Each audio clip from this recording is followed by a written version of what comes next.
Hey, hey, welcome back to Cream City Dreams. This is the podcast where I bring you incredible Milwaukee women who are doing such neat things for our city. My name is Megan Schultz. I am your host, and this is the last episode of season 7 with a guest. And I couldn't think of a more fitting guest to end our season about women who have made big pivots in their lives than Tonda Thompson. She is the owner and founder of She Slangs Wood and so much more. She has had so many things thrown at her that pivoting is almost second nature. I'm not going to give it all away here because I want to just dive right into this conversation. So grab a chair, grab a coffee, head out for a walk, and enjoy this conversation with Tonda Thompson. Today on Cream City Dreams, I am excited to welcome Tonda Thompson. You have heard her name as the owner and founder of She Slangs Wood, where she is a self-taught carpenter and powerhouse of a community leader. But you might also be interested to know, listeners, that Tonda has been a basketball star, a runway model, a photographer and videographer, a public ally, a sought-after public speaker, a face and voice of the Strong Babies campaign, and founder of the National Coalition for Healthy Black Families, where she is a fierce advocate for maternal and infant health in Milwaukee, specifically for women of color. Her story is so profound and so full of transformation and purpose because it's rooted in an unimaginable loss. In 2013, she gave birth to her son, Terrell, who died from complications at a hospital less than a day after coming into this world. And this experience, along with the birth of her second son, Jelani, who is now 8 years old, are the fuel for the fire around her passion for making sure that this doesn't happen to other women and families in Milwaukee. So she is indeed a warrior in this community. Welcome, Tonda. Hey, thank you. Thank you for having me, Megan. Absolutely. So this season, which started back in January, has been filled with women who have made major life pivots. And I feel like you are the perfect Milwaukee woman to end this season with. I feel like you're the queen of pivots. Maybe, I read out all of those identities, and I'm sure I missed many, but from your past and your present. And I feel like it reminds me of one of those Russian dolls, where there's like a doll inside a doll inside a doll, because you just carry so much. There have been so many different Tondas, right? So much inside you. Yeah. And as I'm gathering my research, as I do before these interviews, there is so much out there about you. There are so many iterations of your story on different platforms. You've been on WUWM, 88.9, TMJ4. You were on the Kelly Clarkson show. Yeah. Just last month, you were the keynote speaker at Creative Mornings. So I'm going to put a link to all of those stories about you in the show notes and send it out in my newsletter so that people who want to deep dive into the chronological backstory can do that. But maybe this interview will be slightly different than the usual ones where we just start from the beginning and have you tell your story. But for those listeners who might not be familiar with your story, could you give us, we're in a 35-story building, so you got 35 stories to get your elevator pitch out there. Like, who are you today? What do you do? Why do you do it? Sort of that short version. Absolutely. So with the loss of my son Terrell, which is unfortunate, my life pivoted at a moment where I was a, well-known runway model. I was living my dream. I moved to LA, all of the great things happened, right? But then this situation happened that made me realize that we have a situation within our city as well as other, Black and brown communities across the nation, not just Milwaukee. So the infant mortality issue and Black maternal health issue, it hit me strong. I didn't even see it until I was a victim of it. And, so I had to make a decision. Do I want to, lie in this pain, or do I want to make a difference across the nation? And this really became across the world. So the story is captivating, but it's also a story of perseverance and resurgence, whatever you want to say. Like a rise of like no other. It's inspirational. But now, with all that I've done, I feel like I found my personal mission, which is to find solutions to eliminate social determinants of health in the communities of Black and Brown people, pretty much. Mm. And I do that with She Slangs Wood, with the National Coalition for Healthy Black Families, with Vogue Dreams, which is my video company, with Valley Creative Collective, which is my real estate arm that buys properties. So we're buying properties, we're making them safe spaces, and we're teaching skills and giving resources to people who are underserved. To me, this helps move the needle in eliminating, social determinants of health that causes complications in birth outcomes, as well as other different issues like discrimination, joblessness, homelessness. These are social determinants of health that affects healthy babies and healthy communities. Mm-hmm. So I figured out a way, I always tell a story about I had a dream that my son, not my son, but a baby I had a dream about my son with the baby in a washer, basically, and there was a code on the washer machine, and I had to crack the code to get the baby out of the washer machine. So just imagine a front load washer going back and forth, whoosh, whoosh, whoosh, Yeah. And there was a baby in there. And I had in the dream, it was like I was trying to crack the code and I didn't know how to crack the code. And a baby said, you need to figure out how to crack this code. And I'm assuming that it was my son. I always say that I feel like it was my son saying, you have to crack this code. So, and that was shortly after he passed away. So I spent a long time trying to figure out how to crack that code. And I think that we're on to something now with all the things that we've done across the community. I feel like we are moving needles to cracking the code. Yeah. And it really is a community effort. Like you, one of the things I didn't mention that you also started was the Harunbi. Is that how you pronounce that? What it's called? 5K. Yeah. Right. This is year 10, August, I believe August 2nd is the first Saturday of August coming up this year. So this will be year 10. I started this. I actually started in 2015 when I was a public ally.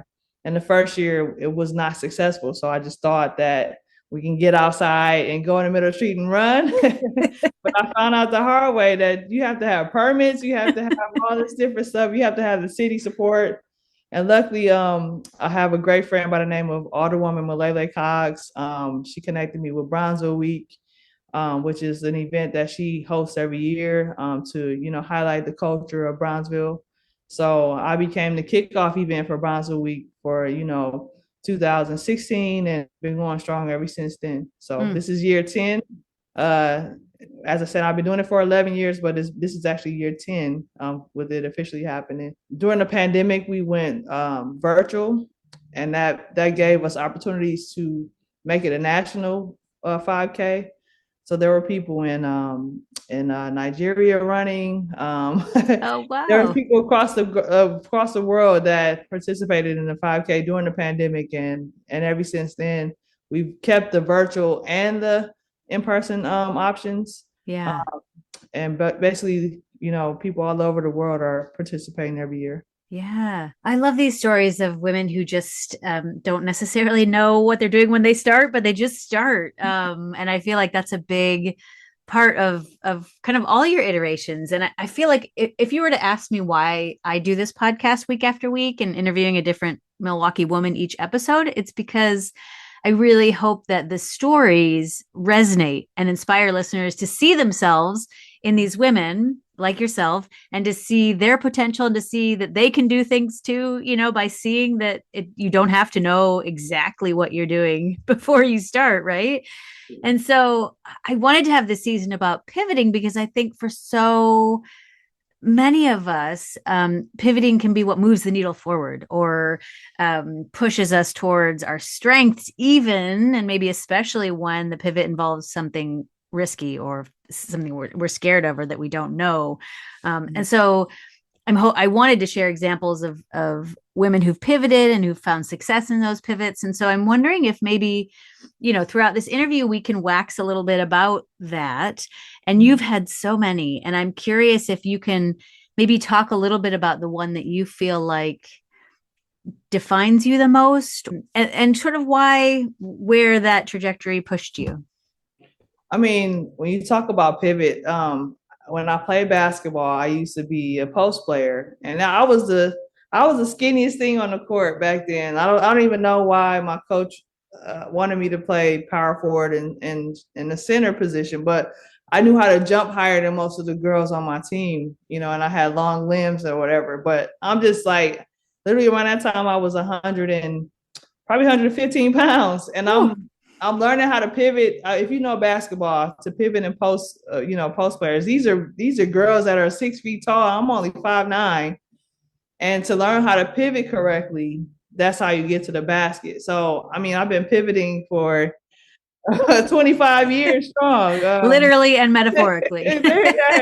Right. So I learned how to do that well. But as you mentioned, the different things in my life. So say, for instance, the loss of Terrell, right? I was this woman who was known for being pretty. I was a runway model. I had everything. I got married. I had a cute husband. I had a nice, I had everything that you could desire. I lived in LA.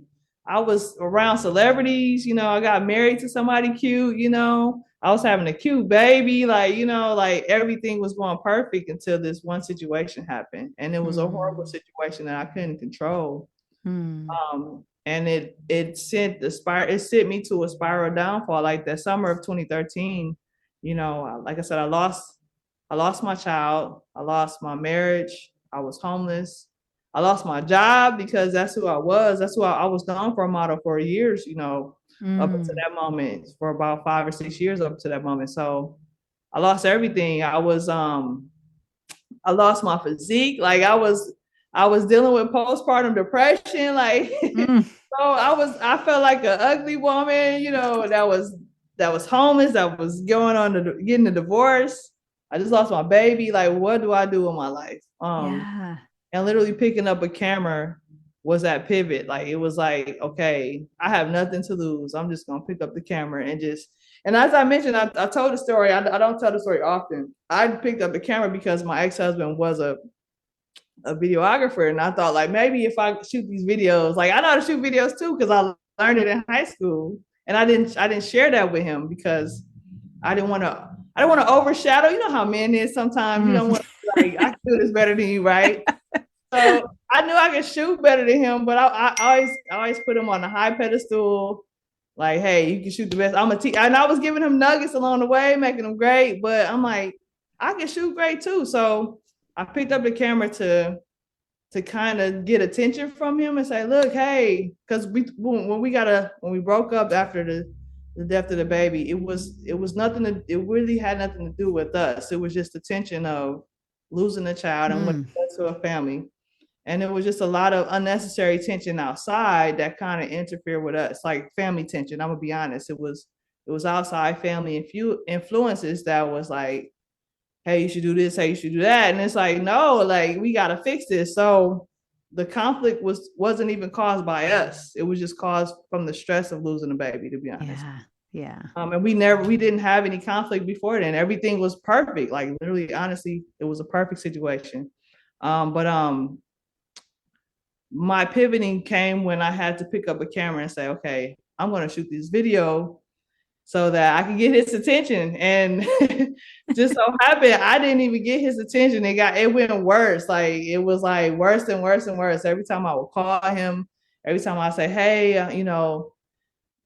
the tension was that I was going through postpartum depression as well as, a traumatic situation. Like I wasn't mentally there. He wasn't mentally there. Yeah. And it was his family saying, hey, she's crazy. She's losing it. And I'm like, we just lost our baby. Like, how come you folks aren't helping, Yeah. So I picked up the camera to say, hey, I'm still smart. Like I can do this. Like I can show you what I can do. I'm a great woman, all this. But I didn't get his attention. I got the attention of Alderwoman Malele Cox. I got the attention of Lena Taylor, who was Senator Lena Taylor at the moment. She's Judge Lena Taylor now. The McGee family, the Truman McGees, the Mike McGee, senior and junior. I was doing videos for them, all the way up to the mayor. I got close with Mayor Barrett at the time. Like these are the people who embrace me and say, okay, we see you. We see that you're going through this. We're going to support you in whatever you decide to do. So I was this videographer, shooting for many different things that which got me connected to United Way. I became a part of the Strong Baby campaign. So Mm. I got the attention, but it wasn't the attention that I was trying to get. So in a nutshell, like I had to pivot, and that pivot kind of pushed me into where I'm at now. And it made me, I'm grateful that I picked up the camera, because none of this, anything that I have, the building or the businesses that I have now would not exist because of that pivot. Yeah, yeah. Well, and one of the other lessons, so it's almost like you're pivoting to continue the basketball metaphor, maybe like pivoting. You think you're going towards the basket, but actually maybe you're going toward the wrong basket. Now you found the right side of the court. I did. I was trying to go to the wrong basket. Like that's the honest truth. That was my heart was set on that basket, but it was like, no, go to that one. And Yes, yeah. I'm so grateful for that. I wish my ex-husband the best, the total best, but um that wasn't my goal. Yeah. That wasn't the basket for me. And unfortunately my son got lost in the process. But his life has changed so many people across the world. I think the work that he was supposed to have been here for, the purpose that he was made for, it has already been accomplished. Yeah, yeah.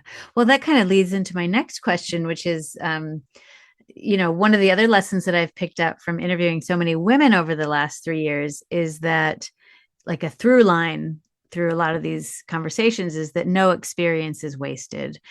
And I wonder if there was a moment in any of this when thought the moment was wasted, when you're like, I'm thinking of that experience where you're laying on the ground going, why is this happening to me? And then how that became useful later.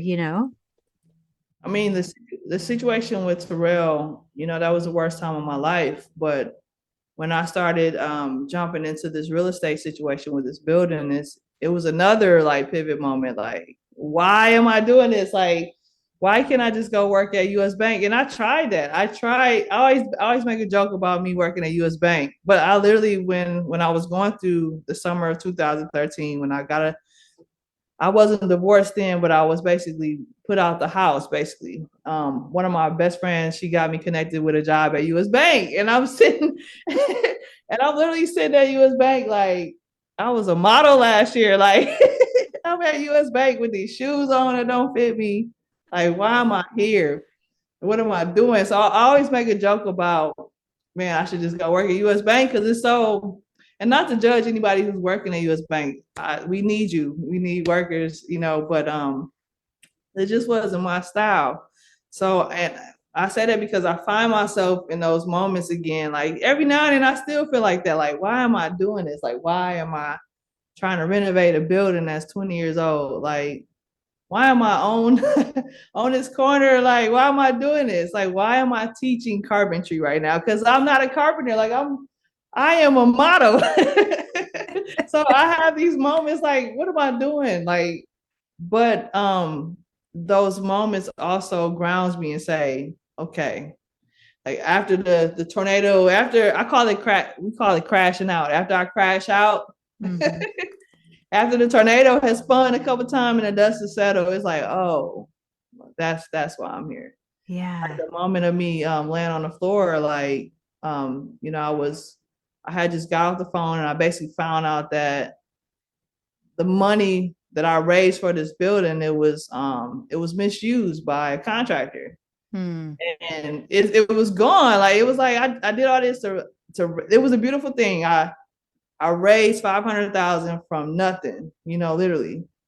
And to catch listeners up, this is the building on Burleigh where you are what you're turning into your carpentry studio workshop, right? Actually, Valor is it's a safe space that provides skills and resources to the community. So Valor is a 3-story building. She Slangs Wood is on the first floor. Bold Dreams and my nonprofit, the National Coalition for Healthy Black Families, is on the second floor. And and we're actually renting out the spaces. There are other rooms on the second floor that could be for other nonprofits that have the healthy birth outcome focus. So we have some doulas that are trying to come in and just really like a health focus. Mm. We've had a long partnership with Freighter Hospital, and we're trying to do some work with them, out of this space over here too. So just this is a health space, but we're teaching skills and giving jobs out of it at the same time. Yeah. And when you bought it, it was a rundown. I mean, It smelled like, I always say it smelled like cat pee. It was a cat pee and black mold ugh, space. Just imagine walking into a space where it was vacant for 20 years, wow. like cat pee and literally black mold. There's black mold inside the walls in the basement. You couldn't go in the basement, or else he was like, it was forbidden. Like you're gonna die because you're gonna get black mold poison and all that. So Which maybe it was a scary. explains the price tag you got from the city, right? At first. Yes, yes. So it was a $65,000. It's a three-story, almost 5,000 square feet, of space, and they only wanted 65,000. So, but when I went to the city, I'm like, look, I already had this evaluated. It's gonna cost me Yeah. way more than that. So can you just give it to me for 3,000? And they for sure did gave it to me for 3,000. Wow. Wow. So And you have really, I mean, if listeners, if you have driven by, you will see what a change it is from the before and after. It's a beautiful corner building now. thank you. This corner store was a staple to the community when it was open and running. There was a woman by the name of they called her Ma. I don't know her real name. I've been trying to find her real name, but they called her Ma, and she was a black woman that pretty much fed the neighborhood and provided like a safe space. It's literally a resurgence of the space that it Mm. was. And when Ma died, literally the spirit of the building died with her. Um, you know, there's a cat that when I bought the building, they said that it was her cat, and the cat will. There's a corner of the building where there's like a pillar, and the cat will come out and stand on the pillar from time to time. And then when I moved over here, the neighbors were like, "Hey, is the cat still in the building?" I'm like, "What are you talking about?" So it must have been that cat where all the other stuff I was telling you about came in. But I believe that cat, it's a gray cat, and I see the gray cat in the backyard from time to time. So I think it's the same cat. Wow. It was her cat. I don't know if I don't know how long cats live for, but it's that cat literally stays on the property. Yeah. And I Wow. have a sawmill in the back, and that cat is literally in the backyard the whole time. So her spirit is still here, and I try to, do as she does. Her children comes by from time to time, and they give me their blessings, Mm. which is pretty important because they know what their mom did for the community. Yeah. And now that's you because you also in the same way that it's a safe space for these organizations who are in the building, you also sometimes leave food outside. Is that right for people in I, the neighborhood? I do. So from time to time, so I am a community advocate at the end of the day, public allies. So I make sure I connect with Victory Gardens. I make sure I connect with, we have a partnership with Running Rebels and Northcott Neighborhood Center, at this moment. So these are different people that I work with in the Harambe neighborhood, River West Development Corporation. I work with the King Drive bid from time to time. So these are all different. It's not just me over here, like at the end of the day. So sometimes I might get a case of canned goods or something, or maybe some clothes or something.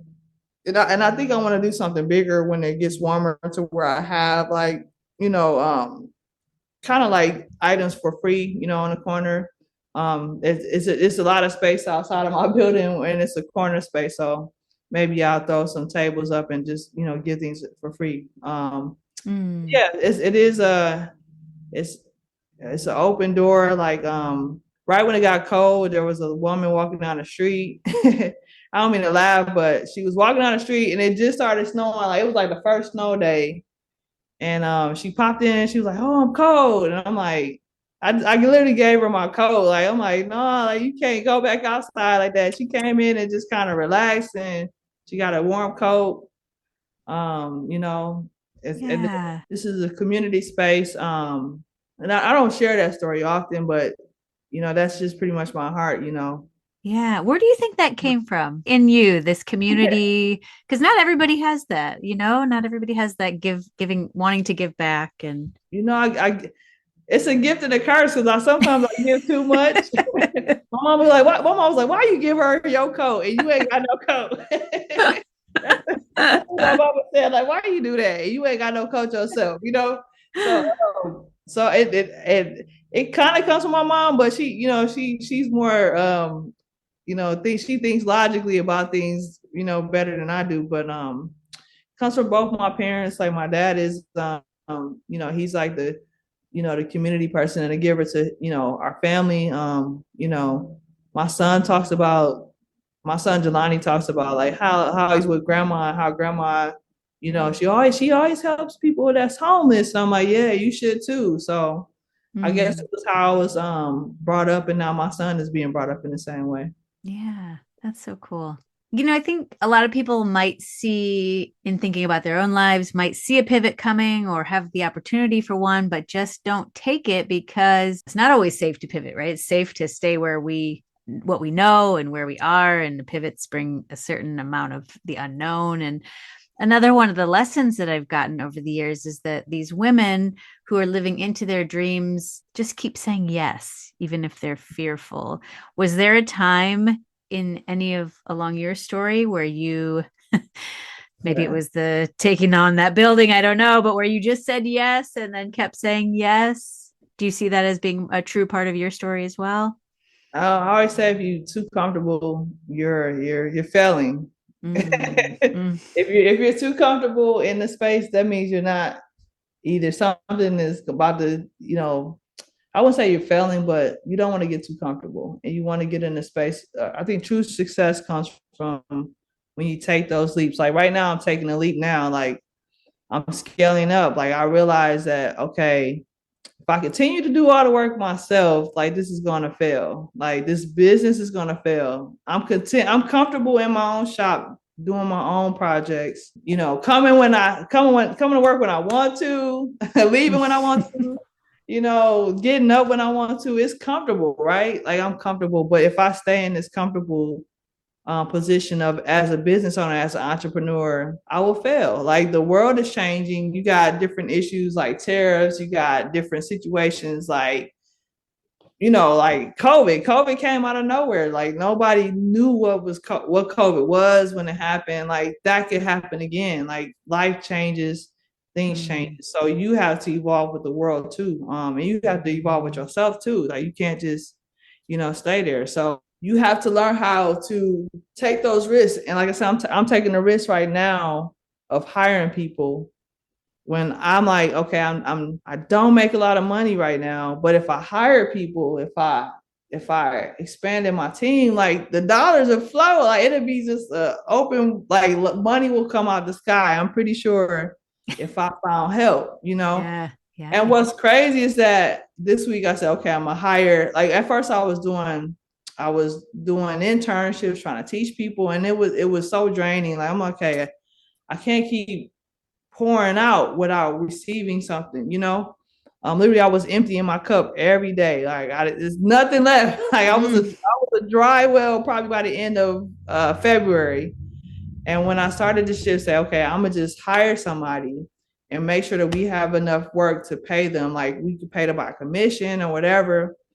Like making that decision, okay, I'm just gonna take this leap and hire somebody that knows what they're doing, that mm, knows what they're doing, that knows how to do it, and pay them what they deserve. And like we have to allocate. We have to change all the different things that I once knew. So we mm. have to recreate a system that allocates for other people. So that's the leap that I'm taking. That's it's scary because you're not just in it for yourself. You have to take care of a team. You have to Mm, make sure that they have what they need. You have to make sure that the business has what it needs. You have to make sure that you're not overcompensating or undercompensating. yeah, Different avenue now. It's not just me. I'm not just She Slangs Wood anymore. So in yeah. order for She Slangs Wood to go to the next level, I have to take high risk and take those leaps and pivot Yes. and go for the dunk. How about that? That's the basketball talk. But ching. Right. Right. So if I don't do that, if I'm just steady pivoting without really taking taking a shot, uh, Yeah. I'm not going to accomplish anything. I'm just going to be sitting there pivoting. Well, and another of the lessons that I'm thinking that has been a through line in all of my conversations with these women is that they start small and they start before they're ready and before they know what they're doing. And I just love that about your story. Even the very beginnings of She Slangs Wood, with how it started, because your son, I was retelling the story, and I think I told it was a glass table, but then I was like, oh, I don't know, was it a glass table he was jumping on? Yeah, it was a glass table Oh, with metal legs. So and it was actually it was a table where one of my uncles, he passed away, and it was a glass table set that was in his living room. So it kind of had a sentimental value. yeah. But my son, he's 3. I always say that he's a hefty little boy because he was a breastfed baby. He's solid. He's gonna be a giant. He's only 8 and wears size 5 in shoes. He comes up to my Whoa. shoulders. So he's a heavy kid. So you just imagine a heavy, solid baby dancing on a table. And I knew that. I mean, I paid good attention to my son, but I Oh know my that gosh, yeah. one. You can't with the 3-year-old. I know I can't keep him off the table because at the time the hot dog dance and Mickey Mouse, that was his stage. Like he got on the table and was doing exactly what Mickey Mouse was doing, and then that was the thing at the time. So I knew that, okay, if we're gonna be, we were in the heart of the pandemic. Like if we're gonna be in this pandemic, like I need to make this a safe space for my son. That really came from creating this safe space as a building for the neighborhood. It steered from it started with my son first. Like I'm known as a fence expert now because I felt like my perimeters of my house wasn't safe for my son. So I learned how to build a fence to protect my son. Mm. I learned how to build a table to make sure that my son had a safe table just in case he decided to stand on it again, which is crazy. Last week I saw him standing on the same table that I built. Like I'm like, hey dude, you're 8, but it's solid. Like I can stand on my table. Somebody that's 3 times my size can stand on that table, and it won't break. So that was the point of making things that won't break and that lasts a lifetime. So that table that I built to protect him is still there, and it's Yeah. still standing strong. Oh, I love all these metaphors that are coming up, because that isn't that like what you are also trying to do for our community and for the infant mortality and maternal health. We want to build this so it's strong and doesn't break again like it did. Yeah, that's exactly what it is. So my son Jelani inspired that continuation of. So Terrell sparked the concern, saying, okay, what this is an issue. Like, oh Mm. my God, this happened, and then Jelani came with the solutions of how to fix that problem. And Mm. literally, like if you heard the story of me laying on the floor crying because I had just went through the situation, and I basically was told that it was over. And Which I'm on situation you're talking about? The the building. the building. Yes, So yeah, yeah. the reason why I was on the floor crying is because I was speaking to the loan person that was in control of the financial stuff, basically telling me like, hey, you failed, and Mm. this building is not gonna work. And I'm on the floor like, oh my God, like I just raised all this money. And why is this happening? Like I was just in the news. I think the Journal Sentinel they did a post about it, and they was like, such and such business received $1 million in grant dollars, and people thought that I received $1 million. I'm like, no, I received only a small portion of it, but like all of this publicity came out about me receiving these funds, and it's gone now, right? So I'm Mm. on the floor just crying, like, and I didn't realize that my son usually it, on in our house. Like I stay on on the first floor, but there's a basement that's, decked out. It looks nice. And my son usually plays in the basement and, has fun down there. So, and literally at this time, my son, Jelani, he had a speech delay. So he could not speak. But I'm on this floor crying out, wishing that, like, oh my God, like, why are you doing this? Just crying out. Literally, my son walked past, was like, get up off the floor. He's like, get up off the floor. Why are you on the floor crying? I was like, what? Like, what did you say? And all I could do is laugh because I'm like, how did you speak clear at this point? And how did you know what to say?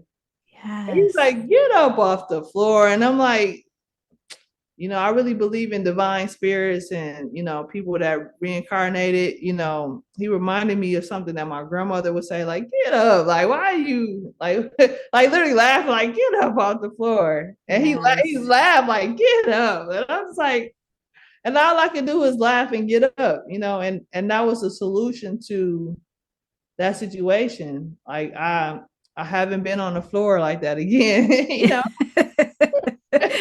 got up and you stayed up. Right. And when those moments do come, because that it happens, you do you never not face adversities like that. When those moments do come, I think about that. Like, okay, if I cry on the floor, my son gonna come in here. Like, he doesn't have a speech delay now, so he gonna tell me exactly how he feel now.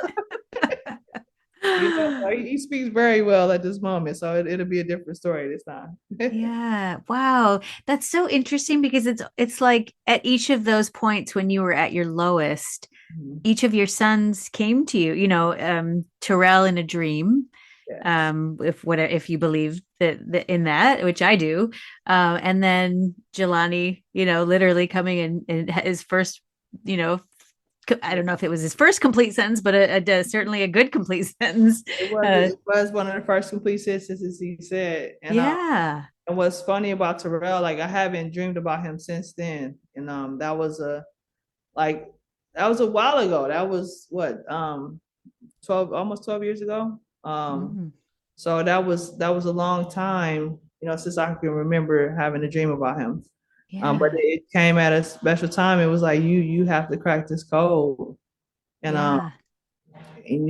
it's I know that those are both of my children's spirit of making me who I am today. Yeah. Just what you needed in those moments. Yeah, for Yeah, sure. yeah, yeah. One of the things you said last month, I was at the Creative Mornings talk that you gave, and you told your story. Mhm. And one of the things you said was that this is the first time I'm telling my story out loud from the perspective of feeling healed. Mhm. And I wonder if you could speak to that a little bit. Yeah. So when United Way, when I got linked up with United Way, and even before then, I was connected with Senator Taylor and Alderwoman Cox. Before I got the public ally job, I started advocating. So when I was right after I lost Sorrel, I was very angry with the hospital because I knew what happened. I was in labor too long. I was in labor 41 hours Mm, and I wasn't given proper treatment. Like, I found out that my heart shouldn't have decelerated 5 times without my heart. If my heart decelerated one time, they should have acted and did an emergency C-section, which they didn't. So I learned a lot about the process of having emergency C-section, and it wasn't done in a way it should have been done. The care wasn't there that needed to be there, basically. mm, So I became this angry person, like, oh my God, the hospital, like, I really would go on Facebook and say the hospital killed my son, and which there is some validations to that, right? mm, But it was the wrong approach. It was, nobody really heard what I was saying. I was just seen as to be honest, an angry Black woman. mm. That's stigma. I'm just angry, angry, angry. So I had people like Senator Taylor or Judge Taylor now. Lena pretty much was saying, hey, you should do it in this way. You should create a 5K, or you should do this. And I had a cousin that said, hey, you should do this. Don't do it that way. Like, you're not going to get hurt if you're doing this way. So when I got connected to Lena, I started lobbying for the March of Dimes.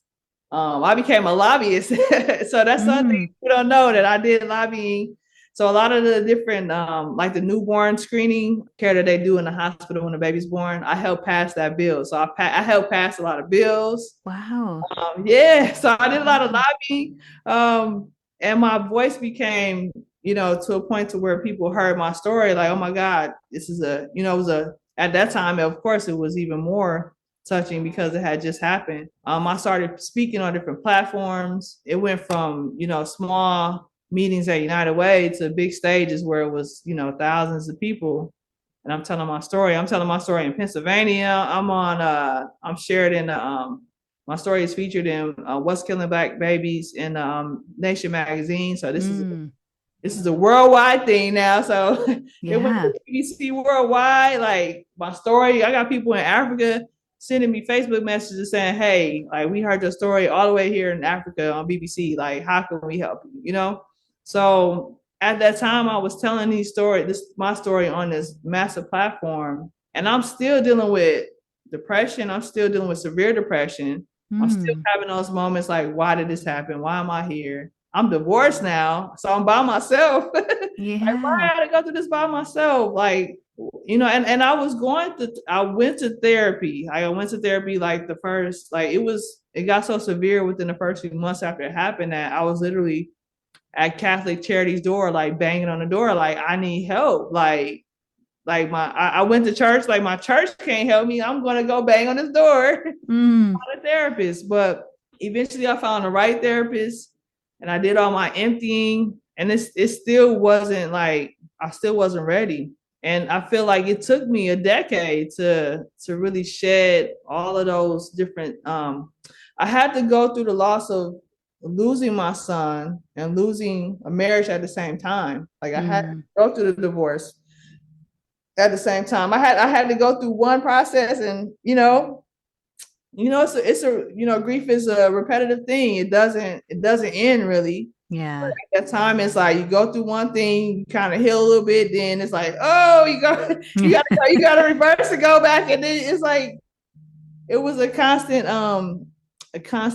turning wheel. But to be honest, She Slangs Wood was the pivotal moment of healings, because it was like it put me in a space of which is building materials and being creative. It's a therapeutic thing. Like it helps you center yourself, take your mind off of everything. Like right now, I have a young man that's in my shop. He's sanding stuff. Like that's the most sanding the table is the most therapeutic thing that you can do, right? Mm. So I Mm. went through this moment of releasing and decompressing everything I went through, and then I decided probably about 2 years ago to take therapy serious, and I went to therapy once a week for for about 2 years. I'm still in it. I'm not going once a week, but I took it more serious than before, and I'm like, okay, I had to decide that I was ready to heal. Basically, I know I took a Mm. long time to say that, but it took me a long time to decide that I was ready to heal. And when I was ready, I started to do the things that I needed to do to heal. Yeah. So, like I said, I was telling those stories all that time from a her perspective. I told those stories. Um, like I would tell those stories, and it would be like an outer body experience. Like I don't know what I would say when I was telling the stories. Like I wouldn't know what I was saying. I would just get up there and say a whole bunch of stuff. I didn't remember anything afterwards, and people be like, "You spoke so well." I'd be like, "I don't know what I said. Like, I don't even know what I said to y'all. Like, I don't even know." And I would go through a moment of depression, and hearing it. I don't watch any of those videos from then, uh, Yeah. but now I can tell the story from a space. Okay, like it's not shocking for me to hear my story anymore. It's like before it would be like, oh, like I went through that. Like Yeah. it would be Yeah. like a shocker to hear that come out my mouth. But now it's like, okay, yeah, that happened. And here's what we can do to help you if you went through it. Now it's more structured. It's the story, like you said, like you said, like, hey, Tana, you told your stories on many platforms, but I think I tell it different now. I tell it from hey, I've been there, I can help you perspective. and here's how you can heal from it. Like there's the ending to that story. It's not an ending, I should say, but there's a point where you can be a service to others more than just trauma bonding with people and dumping your trauma on people. Like I was dumping my trauma. That's what I'm trying to get to. I was dumping my trauma on others. Yeah. Now I'm not dumping that. I'm not just saying, oh, they killed my baby. Oh my God, that's so sad. Like, and it was kind of aggressive. But now I'm like, yes, that happens. Here's how we can change those situations because it happens all the time. Like what happened to Yeah. me happens every day. Yeah. So how can we stop that from happening every day? How can we help those moms that went through that? How can we be more aware of Black maternal health and infant and fetal health? Like, how can we be more aware of those issues that are concerning all of us? Because it affects us all, and it doesn't affect just Black and brown people. It affects you too. It Mm-hmm. affects all people. So Yeah. I have the knowledge now to be able to speak on those issues and to be able to tell those stories. It's not just from a place of hurt anymore. Mm. Gosh, congratulations. I mean, I'm sure that there are still grief is circular, and I'm sure there are those moments when it comes back. But um, I don't know if it's the old cliche of time and distance being some part of healing as well, and you know that's You have to be ready for it. You have to be ready because it took me a decade. Like literally, yeah. this is year 12. Next month, May 23rd, it'll be Terrell's 12th birthday. Mm. So it'll be to be honest, what in 10 days it would have been my 12th wedding anniversary. Oh, But that's a memory, right? I don't even care. I don't care about that date anymore. But yeah, yeah, I act like I don't care, but I do care. Like sure. that was a moment in time that I can't just say that didn't happen. But over time does heal in a sense. But it's it depends on the person because I know people that are dealing with things that happened 30 years ago and they're still like, oh my God, that happened 30 years ago. So if you're Yeah, stuck, we talked about becoming unstuck and saying, okay, well, I don't want to do this anymore, or I don't want to live this way anymore, or I want to get up. I don't want to give up. I want to get up.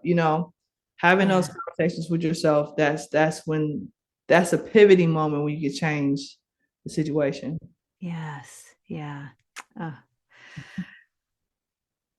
Are there any other big lessons that you would want to leave listeners with in terms of like, let me think of a different way to ask this, like what are your guiding principles, or what are Oprah has that thing of like, this I know for sure, like after all of your experiences, what do you know for sure now?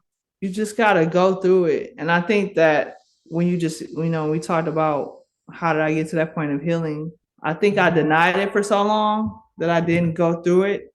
I just avoided it for quite some time. I did not, initially, I was in denial. I knew that situation happened, but I was more so on the denial stage of, I don't know what to do. I didn't know what to do. I just felt like it didn't happen. So you have to go through it. You have to, like me going to therapy, I had to go through everything. I had to go through my childhood traumas. I had to go through everything. I thought I was just going through, losing my son, blah, blah, blah. But I had to go through what I went through as a kid. I had to process it and I had to figure Mm, out why it happened, how to, work through it and how to heal it, how to release it. And you have to let it be. You have to go through it and let it be. I've been mm, saying that lately a lot. Like you have to, it is what it is. It happened. You gotta let it be, let it go. You can't, some things you can't change. But as long as you recognize that it is what it is, and accept it, it changes your whole perspective in life. yeah, yeah. And you just do like you did the next thing, as it step by step, just one small step after another. One step at a time. and just walk through it. Because like I said, adversities will come, challenging times will come. They always do, but it's how you get up is what counts. Is how you pivot. Just imagine playing basketball and that you come down the court and then that big 6'5" a young woman that's at the basket saying, "Hey, what are you gonna do?" You gotta learn how to pivot around that person, and to get to the basket and get to the goal. So I know I'm talking in basketball terms because the March Madness just ended, but Love it. but you really you really just have to pivot and keep going, and Yes. don't understand that those times will come, and be prepared for them. Sometimes you can't be prepared for them. Sometimes they just happen, but you have to know, you have to accept it to happen and figure out how to keep going. Yes. Yes. I feel like I want to, sometimes I want to sing like tweetable, channel my inner Oprah, because I think that's so, even though I don't tweet anymore, I don't want to support that platform, but that people need to hear that. So pivoting is key, and just to keep going, to pivot and keep going. Yes, yes. So this is a podcast about women and Milwaukee women who are inspiring. And I always end by asking guests, who is a woman in town who has or who is inspiring you right now? At first, I would say my mom. I can't get off this podcast without saying my mom, because she'd be like, "Why you didn't say me?" But my mom is, through my darkest time, my mom has been by my side, and she showed me endless love. So when I was in those moments of before Jelani, because there was a time after Terrell, or before Jelani, there was a time I didn't have anybody there for me, but my mom was there for me. But also, I want to, shout out Alderwoman Cogs. She has been one of those women that, when I have my days, that maybe I might go on Facebook and say, "Oh my God, this is a horrible day. Like, I hate this." And then you sure enough get a call from Alderwoman Cogs like, "Hey, what's going on?" I'm like, "Dude, you saving this whole district." But you got time to call me and make sure I'm okay. And I think that's and I don't do enough for her, to be honest. Like, I try to make sure that I'm like, she up here saving the whole city. I try to make sure I'm there for her to see, what she needs. But she literally, every time that she sees something that might be off with me, like, she's there to help me pick myself back up, in a way. And I just met Aaliyah too, and Aaliyah has been pretty impactful too. Like, she's been, she started off as a coach with you and everybody. This is Aaliyah Cross, who is the speaker coach for Creative Yes. Mornings, who worked with you last month. Yep. Yeah, so Aaliyah has been, she coached me into some things, and, saying, "Hey, Tony, you got to take care of yourself." And it was one of that, okay.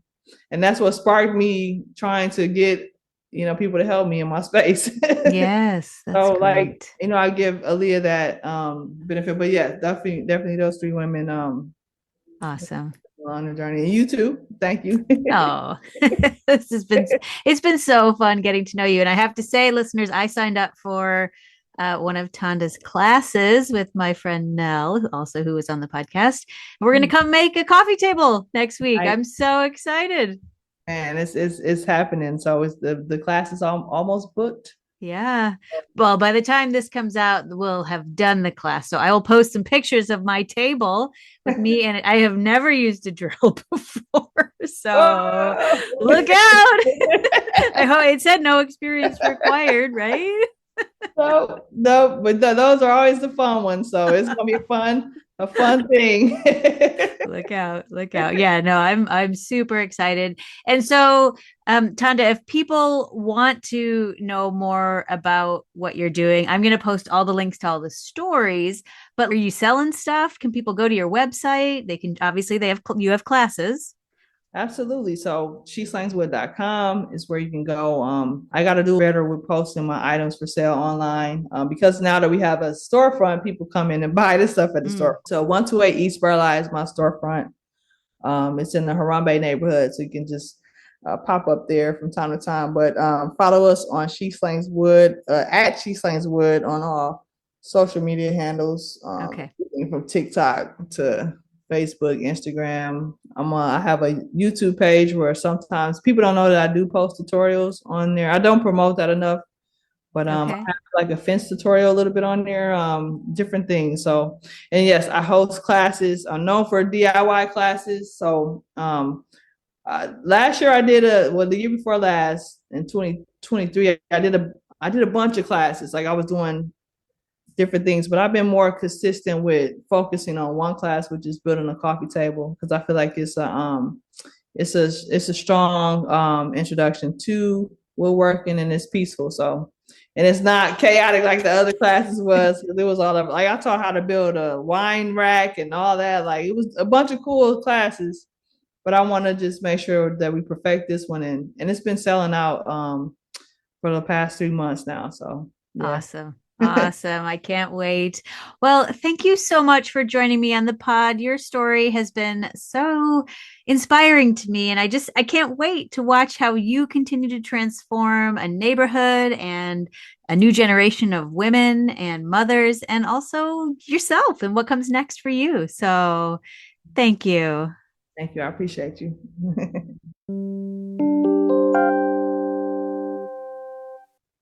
Well, indeed. I think Tonda was the exact right woman to end this season on pivots with. And I was not even thinking about all the basketball metaphors we would get in there with the pivots. But yes, isn't that ultimately what life is pivot after pivot after pivot? No one has a game plan for this. We don't know exactly what's going to happen from day to day. We have to respond to the things that come at us. This is what we do. This is our job as humans, as caretakers, as mothers, as partners, as all the things that we are, all the intersections of our lives. We have to pivot. And sometimes that means changing the entire direction of which court you're going towards, which basket you're aiming for, what is your goal. That pivots too. And I think her story is just such a beautiful example of what pivoting looks like when we have been knocked down and when we hit rock bottom, and how all we can do is get back up. Like her son Jelani said, get up off the floor, mom. I also continue to be impressed with how much this city and the women in this city, and men too, I'm sure, but this is a podcast about women, so I'm talking with women, but how we look to pull the other people up behind us, how we look to our community to save us and then give back and save it. That is one thing I look for in my guests. So maybe I am just biased in that those are the women who I'm attracted to having on this show, are women who are giving back to this community and who are making a difference and who are trying to make this a better city for all of us. And particularly those who may not have as much privilege or as much opportunity here. And so I'm just always humbled and inspired by the stories like Tonda's, where the intersection of what we do for ourselves is almost indistinguishable from what we do for others. So thank you, Tonda, for being a part of this. I will put links to all of the stories of Tonda so you can read more about her experience from the very beginning up until now in the show notes, so be sure to check those out. Also, if you want to build a coffee table too, she's got more classes coming up in the spring, late spring, early summer. And I will be back next week with a recap of season 7 and looking ahead to what I've got coming up in May and then in summer for season 8. I've already begun the interviews, and you are going to want to stay connected, stay subscribed, and stay tuned to hear more stories of incredible Milwaukee women. All right, until next week, Milwaukee, keep on dreaming.